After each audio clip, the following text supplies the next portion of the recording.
Селям алейкум! С вами ваша любимая кулинарная передача Хрым Татар Емеклері. Сегодня, Достар, вас ждет одно из моих самых любимых блюд – бакла сузмисы.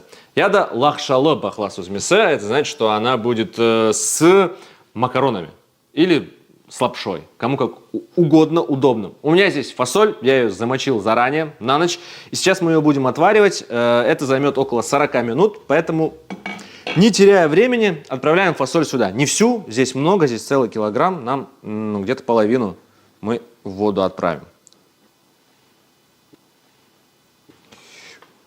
Какая у меня, посмотрите, красная, красивая фасолька. Загляденье, Дуслар. Напоминаю, чтобы она не была твердой, нужно ее предварительно замачивать. Лучше всего на ночь.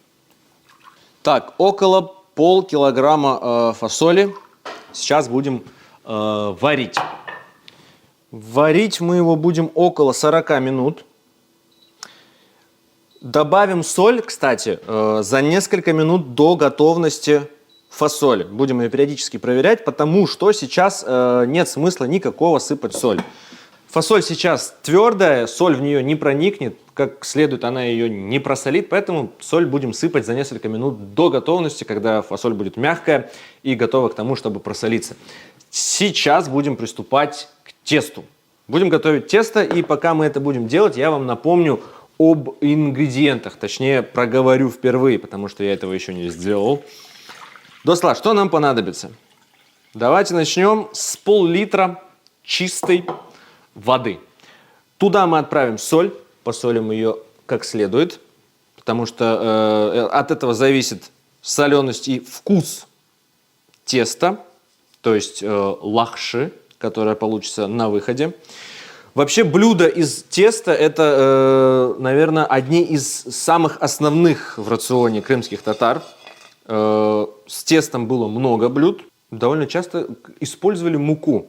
Например, в горных селениях использовали такие огромные дегермены на реках, то есть водные мельницы использовали, а в степных районах ветряные, понятное дело.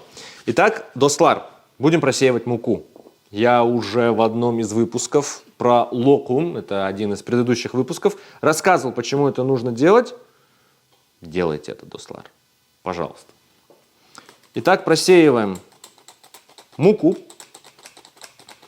И сейчас также добавим еще несколько яиц сюда,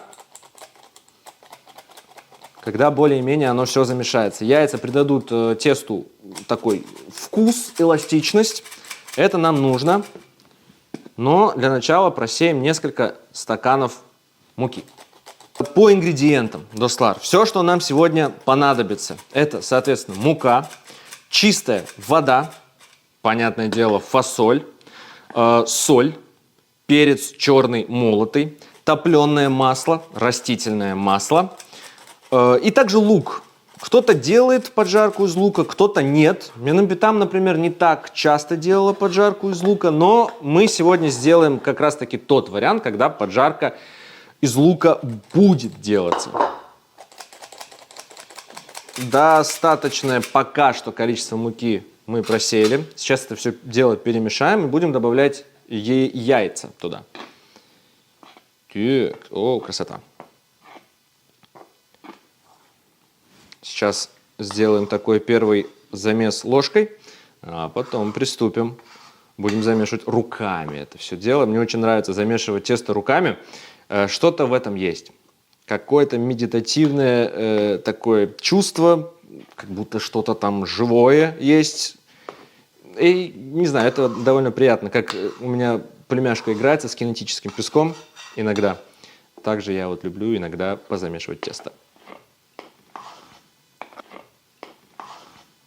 Теперь добавляем яйца, 2, и будем потом уже замешивать тесто до, так сказать, готовности, до его полной эластичности. Нам сейчас нужно будет добавлять муку до тех пор, пока наше тесто не станет упругим, эластичным и не будет прилипать к рукам. Для этого добавляйте и добавляйте муку. Сейчас добавленные яйца мы хорошенько перемешаем. Ой, тесто стало уже таким золотистым, приятным, красивым на вид и вкусным, я вас уверяю. Так, фасоль наша там варится ли? Варится вроде. Все хорошо. Добавляем и добавляем муку.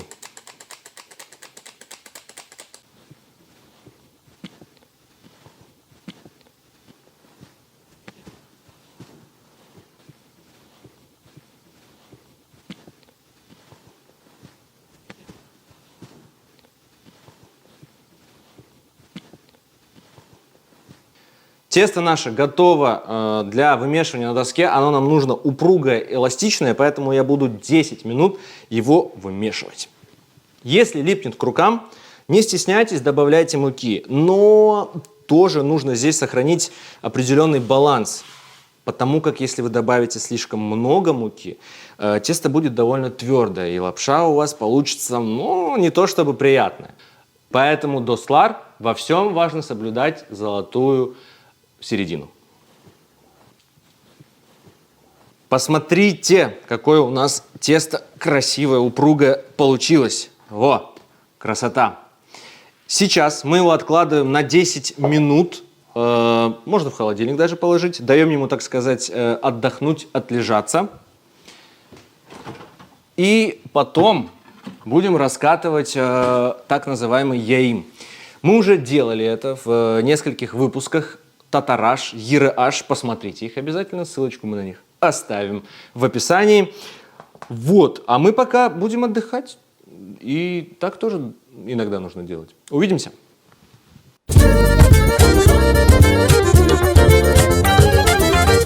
Вот оно, тесточко наше. Слегка присыпем мукой нашу доску. Кстати, круглые столы, на которых раньше раскатывали яим, назывался кона. У нас вот такая доска круглая. Так. Тесто наше мы пока здесь оставляем и солим воду.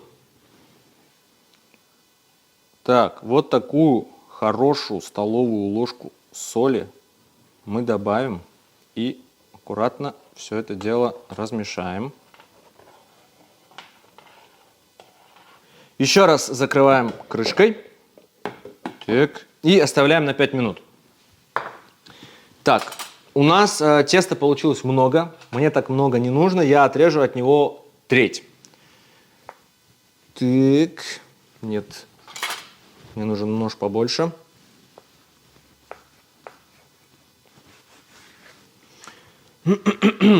Ну, посмотрим. Может быть, мы добавим еще. Этот кусок мы пока убираем обратно. Так, накроем его тряпочкой, чтобы не заветрилось. И приступаем к раскатыванию яима.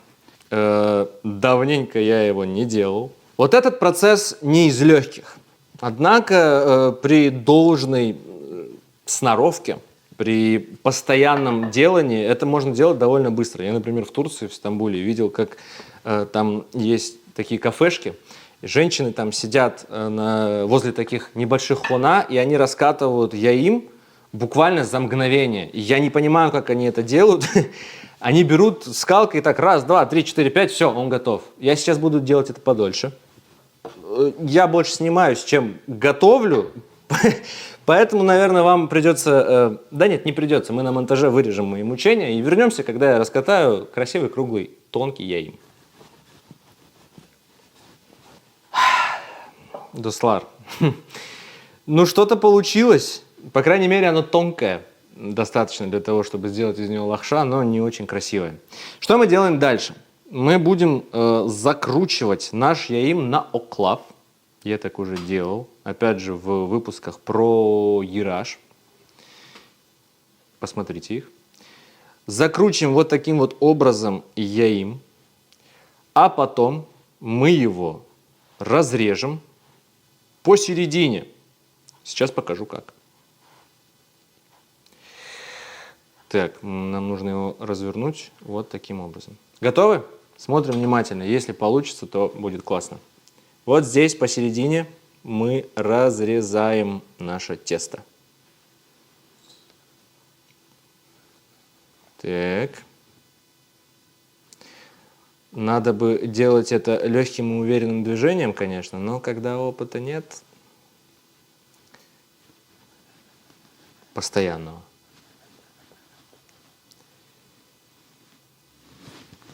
Ну, мы это сделали, оно получилось у нас разрезать тесто. Теперь получившиеся ленты также нарезаем. На какой длины вы хотите лахша, вот на такую длину и нарезайте. Так, я на глаз сделаю приблизительно вот такую ширину. Угу. Здесь хорошо. Так, с длиной лахша мы разобрались. Теперь разберемся с шириной. Какую ширину хотите сделать, такую тоже и нарезаем. Берем получившиеся ленты, так, пока отложим, и нарезаем. В Италии, например, такой размер называется тальятелле или фетучини. У нас получилось что-то среднее, вот такое вот. Тальятелле, наверное, скорее туда. Получившиеся полоски разлепляем между собой и откладываем в сторону. Это и будут наши лахша.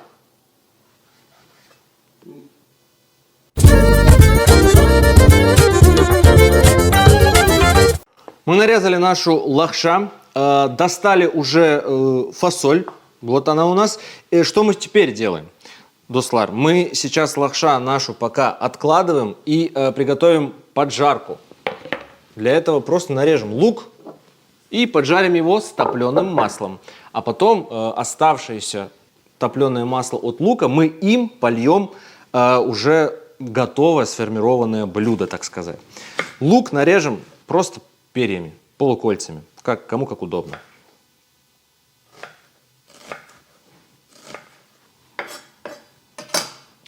Так, сковородку нашу разогреваем. Кстати, вода уже закипает, подсоленная вода для того, чтобы там сварилась лахша.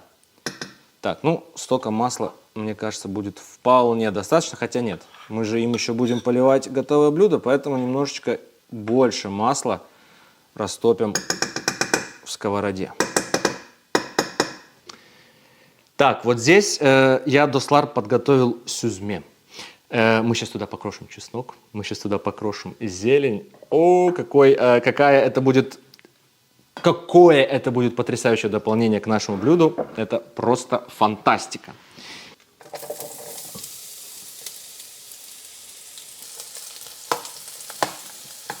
Ох, какой сразу аромат пошел. Класс. Так. Все. Буквально он должен стать золотистым. Не нужно его сильно прижаривать. Как только лук немножко станет таким мягким, золотистым, мы его тут же выключаем и дожидаемся, пока закипит вода, отварится лахша, и там уже будем это все дело совмещать, превращать в одно шикарное блюдо под названием бахла сузмесе. Пока лук прижаривается, мы возьмем чеснок. У меня там уже был почищенный где-то. Так. Одного зубчика хватит. Его тоже мелко крошим. Раздавили.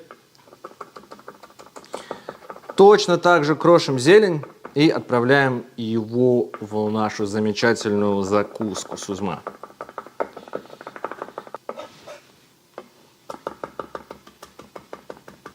Ой, Дуслар, и красиво, и вкусно нам сейчас будет.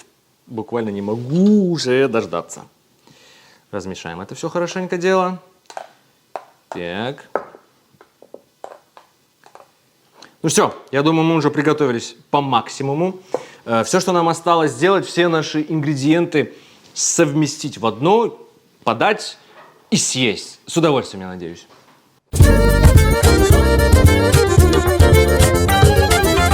Лук достаточно прижарился, отправляем туда фасоль. Тоже пару минут, пусть она вместе с луком пропитается его ароматом, пропитается масличком. Чуть-чуть потушится, так сказать, в сковородке вместе с луком. Сейчас мы это все дело размешаем. Все, плиту ставим на самый минимум. Так, я смотрю, и вода у нас тут тоже закипела, поэтому сейчас будем отправлять сюда лахша. Так. Тряпочку нашу убираем. Напоминаю, воду мы предварительно посолили. Кто-то добавляет масло, чтобы лахша не слиплась в воду. Размешаем. Размешали мы нашу лахша, и все, что нам остается сделать, это набраться терпения.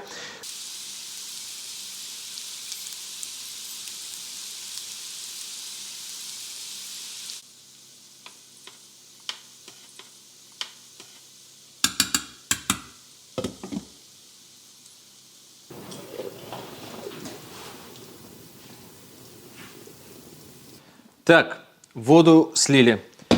Теперь будем готовить финальный вариант нашего блюда. Мы уже тут подготовили тарелочку. Сейчас лахша. Лахша. Ну, ладно, давайте я вам признаюсь честно. Не очень симпатичный у нас получился. Не очень симпатичный получился. Но я думаю, это будет вкусно. Так.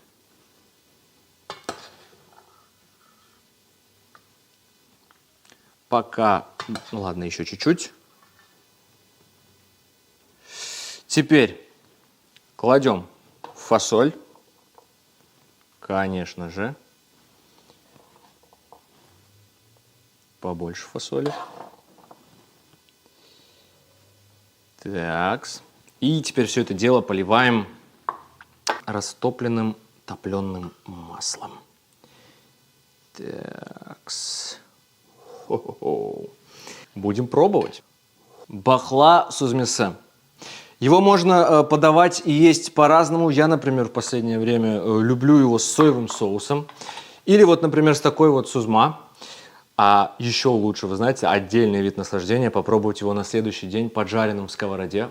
Но мы его будем пробовать сейчас вот так. Свежим-свежим.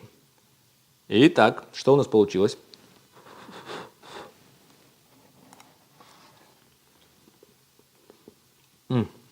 Горячо, но вкусно. Угу.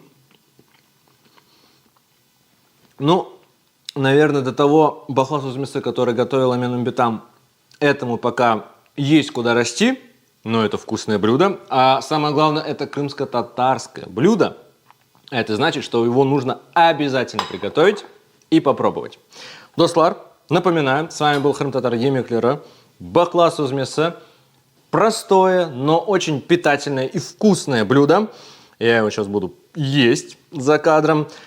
Напоминаю, что вам нужно подписаться на наш канал и готовить наши крымско-татарские блюда. С вами был Крым-татар Емеклера. Меня зовут Алим Аблаев. Коруш Кенджи, аш татлы олсун.